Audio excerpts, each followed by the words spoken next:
நீங்கள் பார்த்துக் கொண்டிருப்பது நியூஸ் 21 செய்திகள். தமிழ்நாடு செய்திகளை உடனுக்குடன் தெரிந்து கொள்ள நியூஸ் 21 செய்திகளை பாருங்கள். உண்மை, உழைப்பு, உயர்வு. தாசில்தார் அலுவலகம் முன்பு கோரிக்கைகளை வலியுறுத்தி மாற்றுத்திறனாளிகள் சிறை நிரப்பும் போராட்டம். தருமபுரி மாவட்டம் பாலக்கோடு தாசில்தார் அலுவலகம் முன்பு கோரிக்கைகளை வலியுறுத்தி மாற்றுத்திறனாளிகள் சிறை நிரப்பும் போராட்டம் தமிழ்நாடு அனைத்து வகை மாற்றுத்திறனாளிகள் சங்கம் மற்றும் பாதுகாப்போர் உரிமைகளுக்கான சங்கம் சார்பில் வட்டத் தலைவர் அண்ணாமலை தலைமையில் நடைபெற்றது.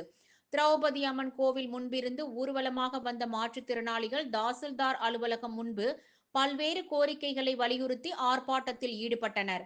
இந்த ஆர்ப்பாட்டத்தில் மாற்றுத்திறனாளிகளின் உதவித்தொகையை ஆந்திர அரசால் வழங்கப்படுவது போன்று சாதாரண மாற்றுத்திறனாளிகளுக்கு மாதம் 6000 ரூபாயும், கடும் மாற்றுத்திறனாளிகளுக்கு 10,000 ரூபாயும், படுத்த படுக்கையாக உள்ள மாற்றுத்திறனாளிகளுக்கு 15,000 ரூபாயாக உயர்த்தி வழங்கிட மகாத்மா காந்தி ஊரக வேலை உறுதி திட்டத்தில் 4 மணி நேரம் மட்டுமே பணி செய்ய உத்தரவிடு, 8 மணி நேரம் பணித்தளத்தில் இருக்க வேண்டும் என்ற புதிய உத்தரவை திரும்ப பெறு, அனைவருக்கும் முழுமையாக 100 நாள் வேலை வழங்கப்படுவதை உறுதி செய் உள்ளிட்ட பல்வேறு கோரிக்கைகளை வலியுறுத்தி சிறை நிரப்பும் போராட்டத்தில் ஈடுபட்டனர்.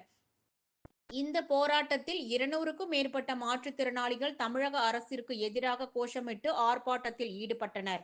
ஆர்ப்பாட்டத்தில் ஈடுபட்டவர்களை போலீசார் கைது செய்து மாலை 5 மணிக்கு விடுவித்தனர்.